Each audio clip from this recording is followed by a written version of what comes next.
Marami sa atin dumadaan sa Quezon Road, Marcos Highway papuntang Baguio. Pero alam nyo ba na may isang alternatibong ruta na papuntang Baguio? Sa video na ito, dadaan tayo sa isang scenic road dyan sa Tuba Benguet. Dadaanan din natin ang isang makasaysayang asin tunnel. At susubukan natin pumunta ng Galiano Rice Terraces.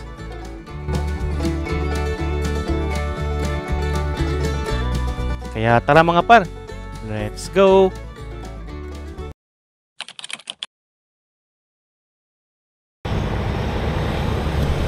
Alright mga par, so magandang umaga. Andito na naman po tayo sa panibagong vlog at panibagong gala. Alright, so pupunta tayo ngayon sa Tubao. Pupuntahan natin yung historical tunnels. So dalawang tunnels po yun. Tapos pupunta na tayo sa Malaipugaw na Rice Terraces. Alright, so andito tayo ngayon sa Santo Tomas para mag-umpisa ng ating vlog. Okay, so mayroon tayong 1 hour and 30 minutes, equivalent to 60 kilometers para mapuntahan itong ating destinasyon. Okay, itong pupuntahan natin na daanan ngayon, dadaan tayo sa Asin Road. Ito ang alternatibong ruta kung pupunta kayo ng Baguio para makaiwas sa crowded na sasakyan, sa traffic, sa Quezon Road na maraming landslide. Dito na kayo dumaan sa Asin Road na makikita dyan sa Tubao. At para makita nyo din yung mga ibang tanawin, hindi lang puro napapaligiran kayo ng bundok dyan sa Quezon Road at saka sa Marcos Highway. Alright, so tara, umpisa na natin to.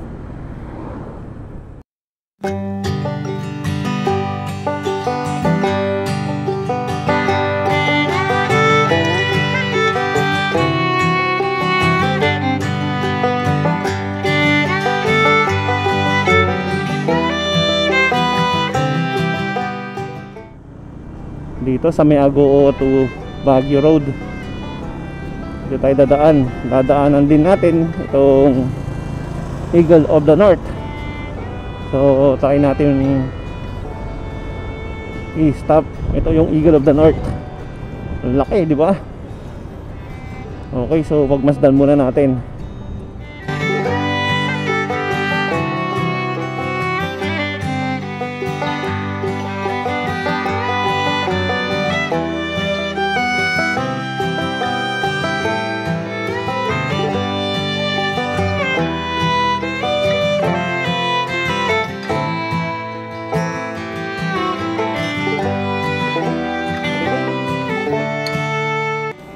So, yan, kung titignan nyo, yung Eagle of the North, ito yung nasa nakaraan vlog natin. Inilahad natin sino ang gumawa ng Eagle of the North. Alright, so tara, punta tayo sa Tubao. So, ito ay pangalawang beses ko nang punta dyan sa Asin Road. Dyan kami dumaan dati nung galing kami ng Baguio. Yun, nawalan kami ng preno. So, ngayon babalikan natin yan para makita natin kung gaano ba kaganda, dahil magdo-drone shot tayo dyan. So tara, welcome to Tubao, Asperas Highway.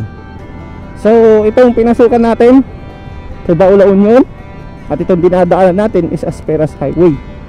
Alright, so medyo mahaba-haba pa, may 33 kilometers pa tayong dadaanan. Alright, so let's go.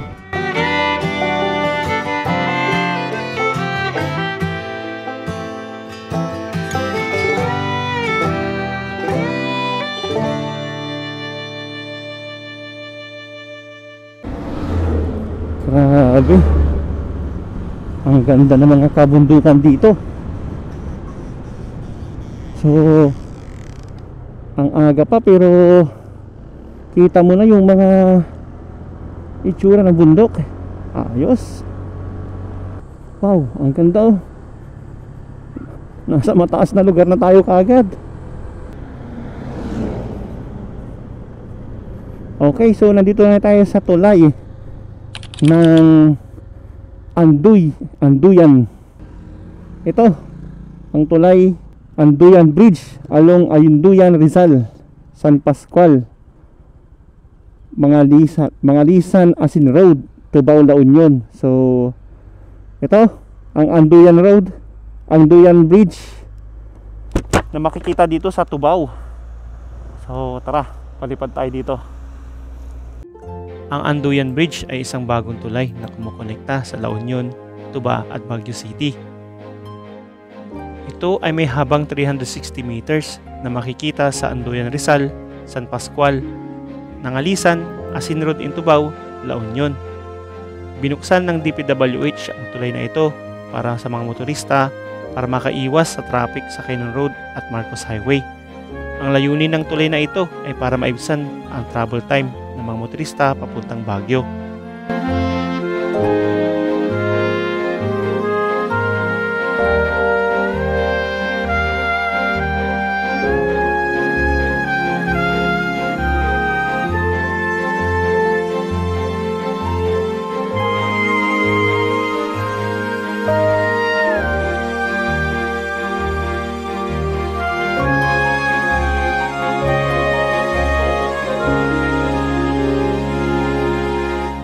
Okay, ito ang Anduyan Bridge.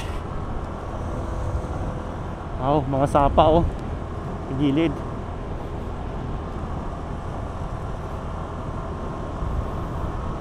Tapos kabundukan dyan sa may harapan mo. Ayan oh, yung papuntang Baguio.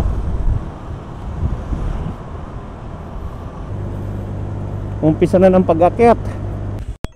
Alright, so nandito na tayo sa may boundary ng Cordillera at saka ng La Union. Okay, Cordillera Administrative. Alright, lokal na gobyerno ng Tuba. Let's go! Asin, Nangalisan, San Pascual Road, also known as Baguio Tubao Road, Tubao Asin Road or Asin Road. Binuksan sa publiko ang daanang ito noong December 17, 2018. Ang Asin Road ay isa sa 4 na daanan mula sa northwestern lowlands of Luzon papuntang Baguio. Ito din ang isang alternatibong ruta para makaiwas sa mga maraming sasakyan sa Quezon Road at Marcos Highway.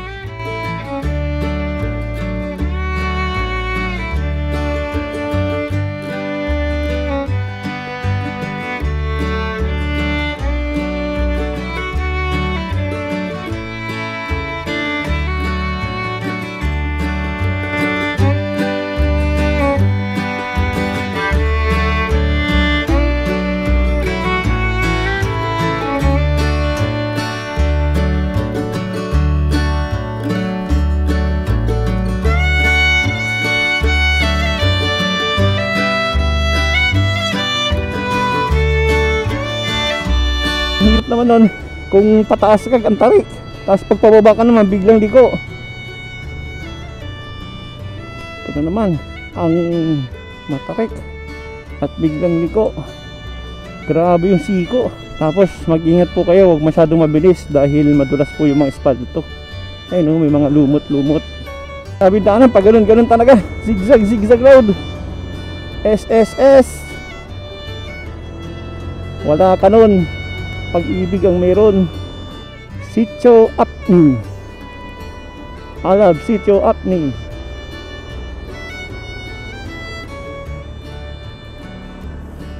Grabe, tarik.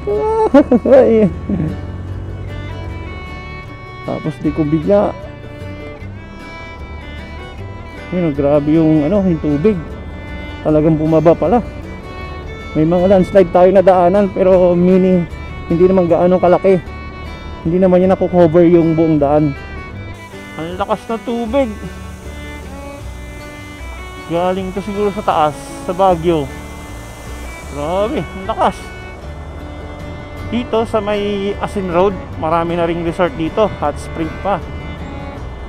So kung gusto nyo pumunta dito, maligo, mag-relax, pwede kayong dumaan dito sa Asin Road bago makapunta ng Baguio. Enjoy the view at saka ang mainit na tubig nila dito sa Asin Road. Alright, let's go sa tunnel. Okay, so nandito tayo sa may Koplo Bridge. Ayan. So kagaya lang din sa Quezon Road, mayroon ding bridge na ganito paakyat. Mukhang mag-aakyat na rin tayo. Napaakyat na naman. Let's go! Alright, so nandito na tayo sa may unang tunnel. Wow! Ito oh, solid pa yung pagkakagawa pag tinitignan natin oh. So hindi siya talaga fully straight na pagka-drill, kasi tao ang gumawa nito. Sila yung nag-ukit. Kung titignan natin, ayan oh, hindi pantay-pantay yung mga bato niya.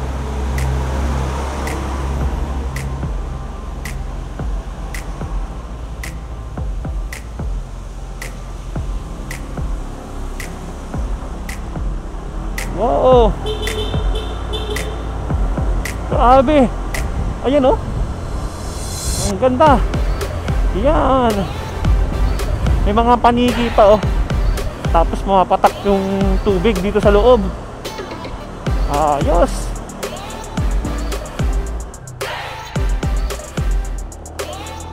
Alright, so hindi pa yan yung unang destinasyon natin na tunnel. Doon tayo sa may isang tunnel.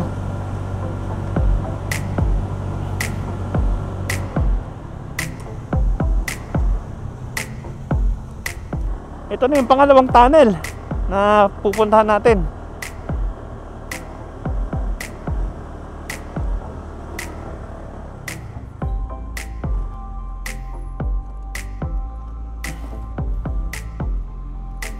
Ayun, Asin Tunnel.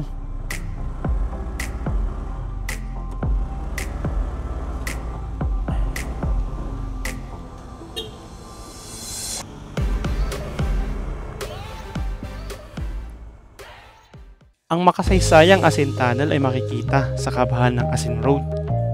Ang isang tunnel ay may sukat lamang 95 meters at ang isa naman ay may habang 158 meters.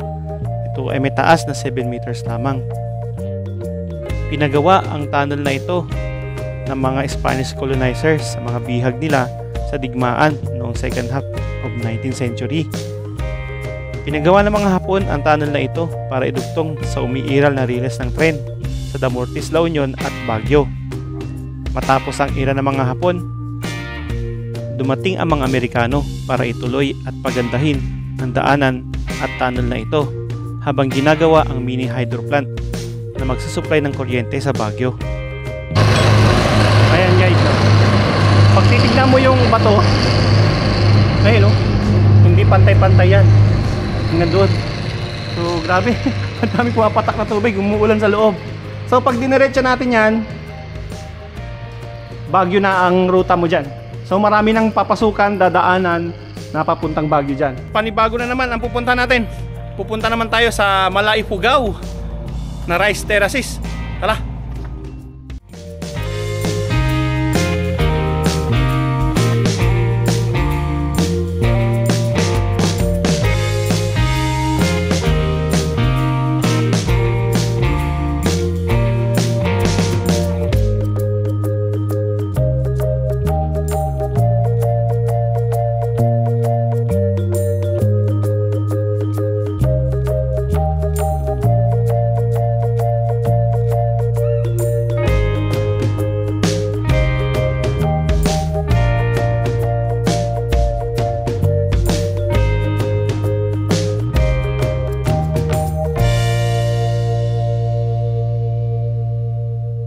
Kung ikaw ay manggagaling ng Baguio pababa ng papuntang La Union at duman ka dito sa Asin Road, so yung papuntang rice terraces dito po sa may kanan. So kakanan po tayo dito sa may tulay. Ayan, Tusamblan. Ayan. Tapos tatry natin wag dumaan dyan sa may taas. Dadaan tayo dito sa may gilid, sa kaliwa. Tingnan natin kung may bukas pandaanan dyan. Okay, so tara.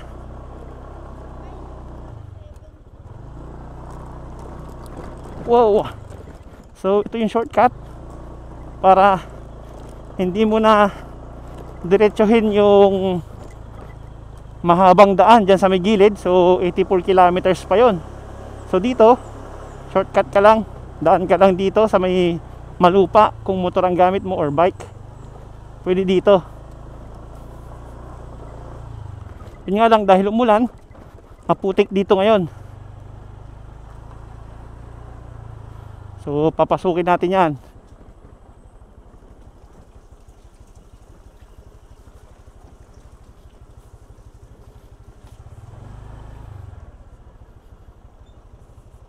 Boss, papuntang Galano Resterasis dito, no? Yung shortcut. Sige kuya, may dadaan ba? Walang dadaan. Wala naman, no? Busina ka lang ngayon, Kal. Ayo, sige, thank you. Sige.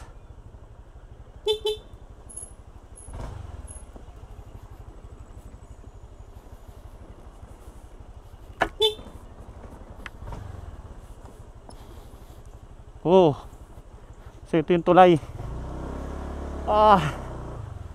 Ito yung shortcut para hindi ka nadadaan doon sa may 80 kilometers ang layo.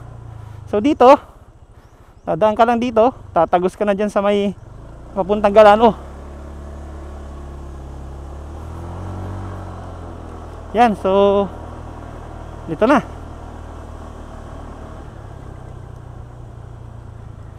So dyan yung barangay hall. Tapos dito kakaliwa tayo. Yan. Alright. O diba, ang bilis. Nandito na tayo. Doon lang pupuntahan natin yung pinaka rice terraces talaga. Dito sa may Galano Rice Terraces. Alright, so let's go. Mabuti man damag, ma'am. Doon yung papuntang Galano, no? O dito? Rice Terraces. Ay, doon nung wala. Sige, Ilocano nyo na, naintindihan ko naman. Close doon. Ay, close? Bawal pumasok? Dito sa Waig. Hindi ka nga magna, Waig. Mayroon? Pwede? Nung baka niyan diyan. Napapali yung motor mo. Oo. Baka hindi kaya. Pero tinuro niya dito, papunta dun eh. So, close nila. Bakit daw? Ginagawa yung tulan. Ay, sayang naman. So, baka di kaya dun sa Waig, no?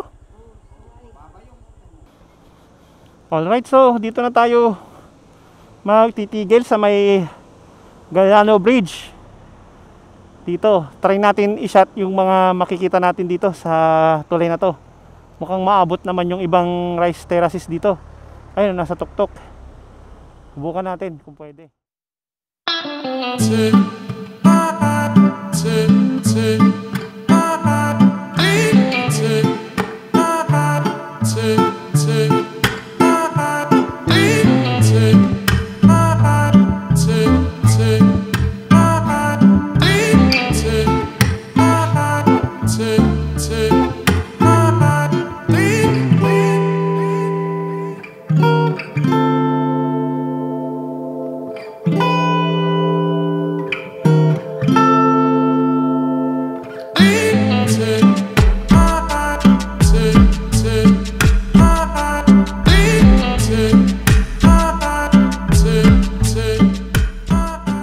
Alright mga par, so hanggang dito na lamang ang aking vlog for today.